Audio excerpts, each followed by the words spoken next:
Hey guys, how's it going? Owner here, and welcome to the 11th round, I think it is, of the career mode here of F1 2014 on the channel. We are yet again getting and jumping in our Toro Rosso. Still not the Force India. We'll do a little bit of explanation on that later. But first of all, the practice session, it is wet and the rain is pouring down at the moment really hard. I decided to not run there, save some engine mileage. Of course, when either the qualifying or the race was going to have wet conditions as well, I would have tested and get a feeling for it, but both the race and quali are dry. So here we can see we're jumping into the car now for qualifying, and as I said, it's dry then, so no worries there. Save some engine mileage, which is nice, I guess. The only downside to it obviously is that you're going into qualifying without having a feeling for the track and such things. So here's my setup. I made that quickly, really, just in the practice session. As I said, I haven't done any testing, so it's a little bit risky, obviously, because Park for May is on as well, and I cannot change it off this run. Anyway, we're opening up the DRS then for the first run, and as I said, I'm still in the Toro Rosso. I recorded this before the previous race, even, so that is a long time ago, I think, and obviously I did not knew this at this time that you guys were so into the Force India, but I can tell you that I went for the offer after this race, the mid-season offer from Force India, and I can already tell you that I have driven the Spa race, but obviously I will tell nothing about that, no spoilers. But yeah, we'll see the next race in the Force India, meaning this is the final race in the Toro Rosso. As I said, I did not know that at this stage, at this point, because as I said a while ago, I recorded this quite a long while ago, but I hope you guys can deal with it. It's just one more race, and then we get into a better car. At least it's supposed to be a better car. Anyway, we're going to focus then on this session here, qualifying session around the Hungarian, the Magyar Dinner, Jar something. I cannot remember the full name. I only remember the Hungarian part. So we completed the second sector, 1 minute and 1 second point something. I couldn't really see, but obviously it's our first run here on this track. My first run on this track in this game, I believe. Opening up the DRS then. Two DRSs here, one on the main straight over here, and one after the first corner, doing a 125.3 at the first run, which is not too bad considering our teammate has done a very high 24. We are in the low 25s with our first run, so not too shabby at all. I'm sure I can improve still a little bit, and I do expect us to do that very soon, if not this lap already. Suto is second there, Kobayashi in fourth, which is obviously not a surprise as he is in the Caterham. Coming up to the very quick left hand there, let's see, swinging it in, make sure you do not cut it. It's so easy to cut or extend the track there. It's amazing really how easy it is. It's very easy to turn in too early. It's also very easy to get too early on the throttle and just run it out wide. It wasn't really a problem in F1 2013 in terms of extending, because in F1 2013 you had loads of grip on corner exits. It's a different story on this game though, luckily, because I think it makes it a bit more realistic. Although when you play this game, you shouldn't really talk about realism, because let's be honest, it's not the most realistic game out there. But that's obviously a different argument. Let's keep our head to the qualifying here. Currently 4 tenths up on our own time, which is going to put us about in that high 24 that our teammate has already set.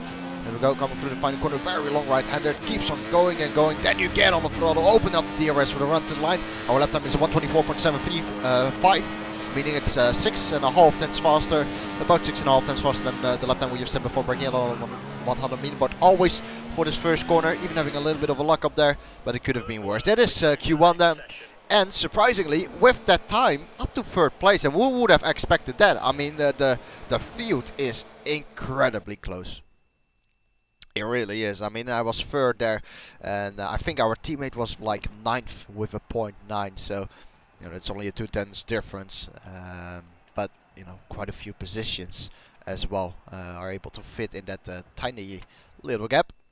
But now it's time for Q2. Obviously a different story, as you see here, going into the setup and selecting 4 laps of fuel. What do I do in terms of tires? I seem like I'm not sure whether we had a new set of tires. I do think so. maybe we're running on the old tires. I'm not entirely sure. Anyway, we're gonna go out yet again for our run. And there we go. Pit crew sent us on our way out again. In the session, basically, we have a 24.7 to beat. I mean, that's the benchmark we have set in Q1. I have to say though that it felt like a alright lap. It's gonna be kind of hard to really extract more lap time, I think, because it was already a decent lap. As I said, obviously we can still go a little bit faster, and I also feel like that, but not a lot faster, I think. And we have seen in this career mode so far that in Q2 the AI really starts to pick up the pace, making it quite difficult to get into Q3. Anyway, you join me here on my outlap. So this is the procedure of the outlap. We are behind our teammate here, so good strategy call from the Toro Rosso boys there, obviously on the pit wall. No, seriously, they didn't do anything, but of course, you get my point. Coming through here, a great section here. This is always a nice section. I'm a fan of this track, it has to be said. A lot of people or drivers seem to hate this track. I like it. I really like it. It's actually has to be one of my favorites, especially when you drive around this track in a classic car, because that is really awesome. Anyway, we are not driving a classic car right now, but it is still a cool track in my opinion.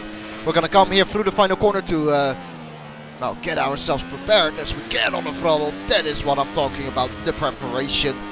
Carrying as much speed as possible onto the straight, opening up the DRS, and underneath the Pirelli sign there, this car actually in the pit lane as we enter down in turn 1. Brake out on me, but as I said before, down to second gear. That is Button. Hopefully he will get out of the way, and he does so now. Didn't really get held up that much there. There's another back marker or someone who exited the pit in front of us. There's another car. That is our teammate. No, that's actually Grosjean.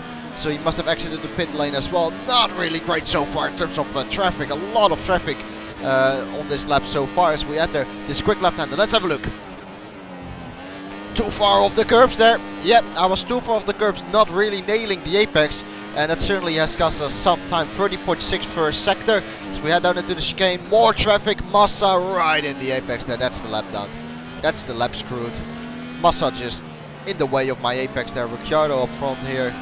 See what I do here. I decide to pass him, but yep. You have to reset your mind now, start all over again, go to mix 1. Don't waste any fuel right now. I think I am in mix 1. Yep, I am indeed. You know, do not waste any fuel there. Go back to lean, because this lap is not going to be the one. After we got held up there, I think you could say that we got held up there quite a bit. 22.9 from Rosberg. Awesome lap. That really is a great lap. Looks like the AI is yet again picking up the pace in Q2. Let's see what we can do though. See whether we can also improve a little bit more. Anyway, again opening up the DRS for 27.3. Obviously that will not be the fast lap of this qualifying session. But again, once again, we come down into turn 1, brake just after the 100 meter board, really hard on the brakes. Opening up the DRS yet again for the run down to turn 2, which is a very technical corner in my opinion. You need to position yourself for the next corner as well. So we skip a little bit ahead there. I actually don't know why I did that. Why did I skip ahead? I don't know whether this is the same lap. I must have been drunk or something. I really don't know. I really have no idea why I skipped ahead there. But it's the way it is. We were 2 tenths up in the first sector. It has to be the very same lap. So I do not know what I did there.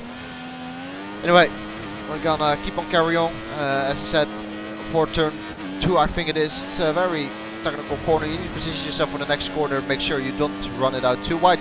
2.2 seconds up, 8 tenths down on Rosberg, who has done a very high 22, so not that bad at all, but I presume we are going to lose some time as well in this final sector. We'll see how much, as our teammate has said a 126.615, so something must have happened there as well with a Red Bull behind us. You can visually see in the mirror there just how much more grip that Red Bull has compared to our car, 24.8.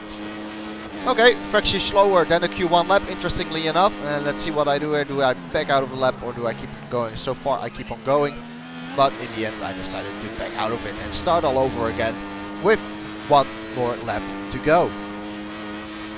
We currently are in 12th place, meaning we definitely need to improve on our lap time, so it's all or nothing right now. I mean, 124.8 is the time we've set to that. I think Perez has set a good lap time, so I'm not sure whether we are going to get into Q3 here in our last qualifying session, obviously with Toro Rosso. This is the corner I'm talking about, by the way. Get on the throttle, bit of oversteer, position yourself now for this corner, up another gear, get over those curves as much as you can. Let's see what kind of sector time that was. A good sector time, hitting the curve there nicely as well, letting it run out very wide, obviously not too wide, half a tenth up in the first sector.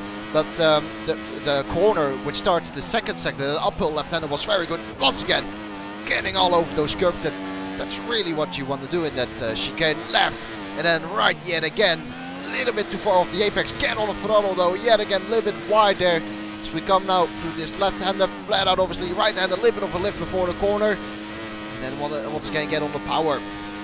Unfortunately, we lost some time in that second sector. We're gonna push though in this third sector yet again.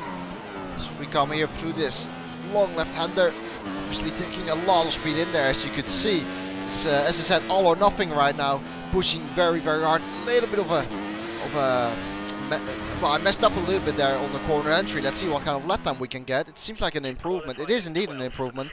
A 24.4, so made up about 4 tenths in that final sector. Not too bad, considering the final lap, final sector could have been better as well. But to be honest, that 23.9 from Perez, I couldn't have been it. Let's have a look at the sector times. 23.7 in the final sector. What do I do in the final sector? Let's have a look. 23.7, I think it was. 24.0, 24.1. So I'm losing about 4 tenths there, and that is exactly the 4 times I was short of getting into Q3. Anyway, Rosberg got pole position there. A little bit of a shame for us that we cannot get a Q3 with this Toro Rosso. You can see here also being disappointed as our achievement or our objective was to finish in P10. Couldn't do that unfortunately, but still, this is pretty much it. This is the last qualifying with the Toro Rosso team. I hope you have enjoyed it. If you have enjoyed it, I would appreciate a like, and that is pretty much it. Hope to see you guys next time. Thank you for watching. Goodbye.